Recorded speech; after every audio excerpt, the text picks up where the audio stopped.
Hello everyone. I'm sorry I'm not in class today, but hopefully this is a familiar format for you by now.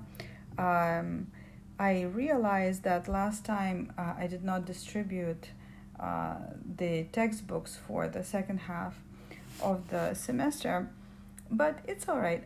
I'm still going to introduce chapter 9.2, just a few points from it.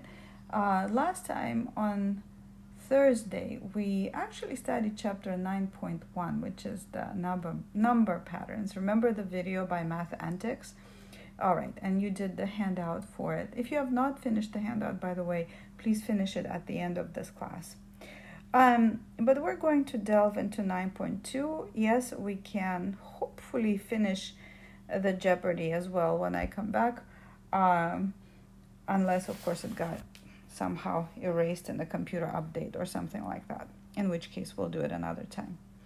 All right, you guys. So chapter 9.2 just introduces us to a slightly more in-depth look at sequences and number patterns, right? And it's something, we're going to study something called a general term in a sequence. So a general term is essentially trying to figure out any term, any number, anywhere in the sequence. That's what it means. The general term is just any term anywhere within the sequence, right? To make that easier. So how does this work? Remember we were talking about triangular numbers, right? They happen to be 1, 3, 6, 10, and this pattern can go on into infinity. Now, the first term in this sequence is 1, right? The second term, so here it is 3. The third term is 6, and the fourth term is 10, right? This is number 4. We can break down these numbers further like this: 1 plus 2, right? The third term, 1 plus 2 plus 3. The fourth term,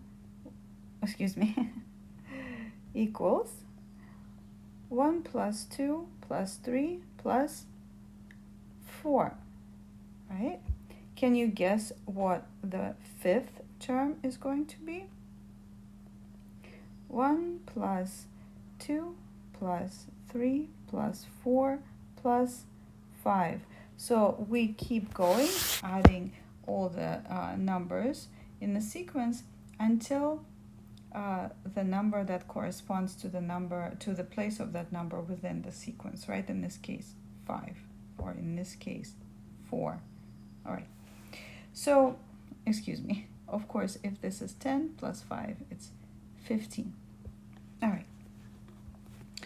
So if we were to calculate the formula for finding out the value of each term, it would be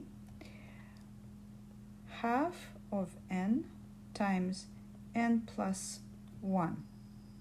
Okay, so for example, let's look at the fourth term here. So half of 4 times 4 plus 1 equals, this becomes 2, and this becomes 5. 2 times 5 equals, that's a 5, equals 10. Bingo! So our formula is correct. We just plugged in a number and our formula worked, right? So we can say with a large degree of confidence, right, that the nth term can be expressed by this formula: half of n times n plus 1. So this nth term is called the general term of the sequence. Once again, general here, just imagine it meaning any term. Any term in the sequence can be figured out by applying this formula. And this is essentially what chapter 9.2 is all about. If you wanted to figure out what term 6 would be, instead of saying term 6 equals 1 plus 2 plus 3 plus 4 plus 5 plus 6, you would just say T6 equals half of 6 times 6 plus 1, which, let's calculate that, 3 times 7 equals 21. Now, of course, when your term is 6, you can do this to your heart's content if you want to. But if your term is 835 or some such number, or a million something, then it is much more handy to have a formula that's going to save a lot of time and a lot of ink in order to figure out, right? Even if you understand how the sequence goes. So that's what general term formulas are used for. And of course, there are wide applications in the world of math for it. We're going to see some of them next time. All right, so that's as far as that goes. So now we'll go to example number 4.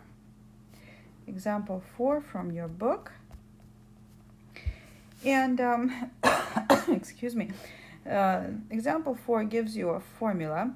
It says the general term of a sequence is Tn, the general term, is n squared plus 2n minus 1.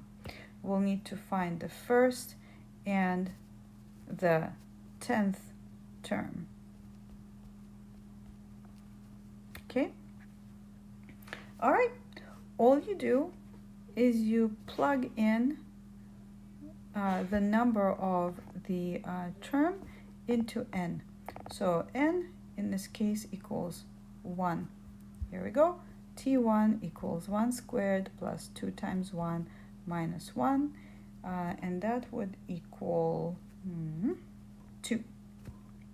All right.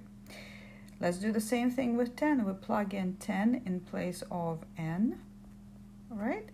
And here's what that looks like. 10 squared plus 2 times 10 minus 1, which equals, this is 100 plus 20 minus 1, and that comes out to 119, right? So all you do is you plug in the number of the place of the number in the sequence inside the formula that's been provided for you. Very, very convenient. There's nothing really much to it, right? Okay, so let's try it without sort of textbook explanation. So here we go. What happened? Why are you doing this? Try it 4 on page 4 on page 8. All right.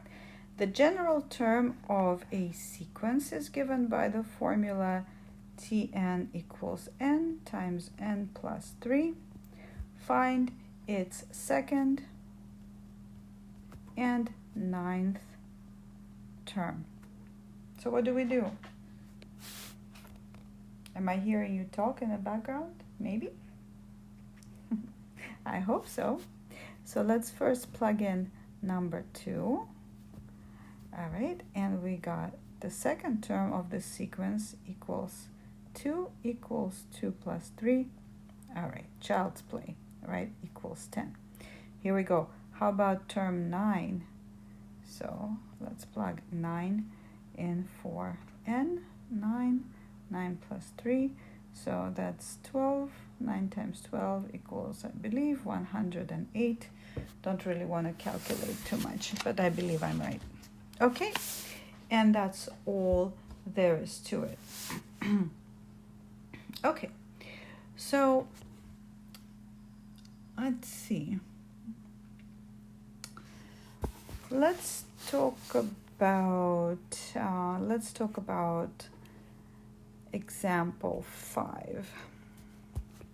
Example 5. Example 5 that says consider the sequence. Example 5. Sequence 4, 10, 16, and 22. We need to find its general term and find its 25th term. So when we're asked to find the general term, that means we're actually being asked to figure out the formula for this equation, right? Excuse me, I did not indicate this going into infinity because my pen just doesn't work. Anyway, this is an infinite sequence. So let's see what it is. So t1 equals 4, t2 equals 4 plus 6 equals 10, right? Let me do it the other way.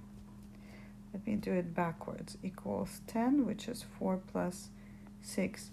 T3, here we are, equals 16, which is the previous term, plus 6.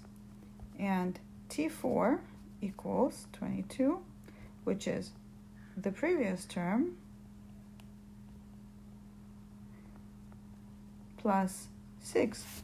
Let's see. Can you tell what T5 is going to be? The previous term.